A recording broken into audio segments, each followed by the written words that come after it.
What would you say the most important traits are of a mindset for elite athletes? And then we could easily transfer that to any form of peak performance. Basically, the three main things that I work with, because when an athlete comes to me, they want certain results. I'm not one of these practitioners that go, right, let's go back and talk about the problems and talk about your parents and how does that make you feel and what's your favourite colour. They don't care. Okay? They seriously don't care. They go, right, this is where I am. That's where I want to go. What do I need to change to get to that point? Yeah. Easy. So they're all at threshold already then? Yeah. Oh, so which... They only come to me when they've got a mental problem that they know is taking them away from their peak performance. Yeah. Whereas the young juniors down here, they don't know what the potential is yet. So therefore, they haven't had the pushback or the experiences or the bullies or the mindset or the game playing or all the stuff that happens internally. My three major things would be, right, number one, where do you want to go? Okay, because motivation is only possible when you have direction. So if you don't know why you get out of bed and why you train and where you want to go, there's no use doing anything. Number two is the peak performance state. How do we set up the peak performance state within an athlete? Peak performance state is probably different to the person you are. So we've got to separate the two. The peak performance state will get you into that place where it feels like you're just switching into the zone every time, where you're stepping into that. I do a lot with motor racing, whether the helmet's going on. Okay, whether it's a swimmer, where the goggles go on. If it's a golf player, when they pick up the club, okay, that is then going to trigger their mind to be in this state because of the trigger-based response, mentally, bang, performance. Is there always a physiological trigger that gets them into that peak state? Yeah, I create that because that way it gives them a certain level of control. I also work at the unconscious level within the mind to go, when the helmet goes on, then this happens, then you will feel this, then you do that. That's cool. Or if you're an ice skater, when you put your right sock on first, and then you pick up your right skate first with your right hand to put on the right foot first, and then when you step on the ice with your right foot first. So what have we got? Right. How am I going to perform? Do you think that is where, people will talk a lot about superstitions and rituals pre-performance? Yeah. Are they connected? Yeah. Oh, rituals, yeah. Superstitions are basically, it's a belief. It's a process. Yeah. It's a, if I do this, then I get that. It's a trigger-based response. So all we're doing is exactly the same concept, but with totally different responses. Which is one person's going to be throwing up 2 days before an event. One's going to be relaxed and just going, yep, I know how to manage this. Bang, and we're off. Yeah. When an elite athlete has an injury, that can be quite a blow to your confidence and your trust in your own body. Yep. So how do you help them navigate that journey back to knowing that they can trust their entire physical vessel to once again perform at a high level? This comes back to my experiences, basically the Olympic level in my sport, state national titles, but then had an injury and I crashed big time. Do you have full trust in the repair? Have you done the physiological muscle strengthening processes to get you back in that space? The doctor might say, yeah, it's stronger than ever.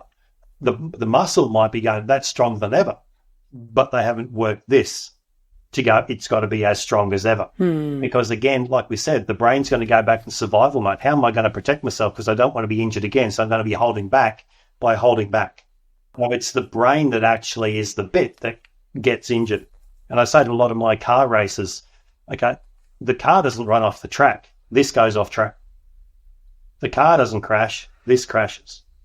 So again, the body doesn't get injured without this being injured. Okay. How does it get injured?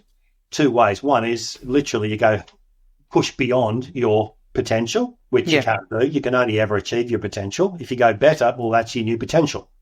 So if the muscle can get to that point, why would it get injured down here? There's a potential self-sabotaging in there. If there is a fear of success, the mind can be so powerful that it'll create an injury or make you sick so that you don't perform at that level. But it's also, if you look at like a rubber band, when it's really tight, it takes a lot of energy to move a little bit.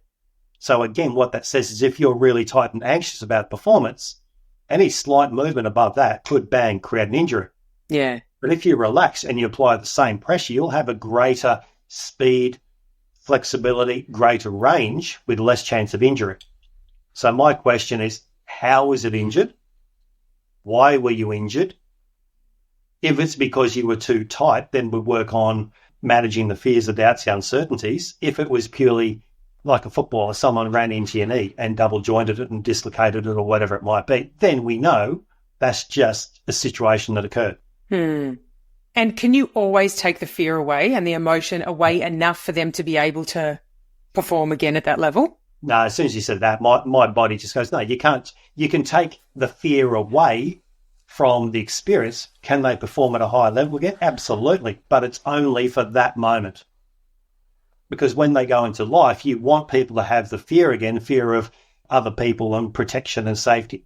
Like I said, this is about separating the athlete from the person, so this person goes to compete. They'll compete a lot better. And if their confidence level then, when they come off the field or out of competition, then come back into life, if their confidence is something that could lift them here in life as well, they'll take it. So I'm always kind of building the athlete, building the performance, integrating it back into life, which is building the person as well. Yeah, that's awesome. Multifaceted, multi-level play on it. So if we can kind of do this because of sport and their results, everyone over here is going to be at a better level anyway. So then when they do get the top results and they come back into life, they're not going to crash because they haven't put all their focus on sport. We put it on life and building them up as a result of the sport. Yeah. Back to your point of what are the three major things. So for me, it's the focus. It's where you want to go, how you want to be. It's the peak performance state, which embodies the physical aspect as well in doing that. But then there's also the be able to manage the nerves, the doubts and fears.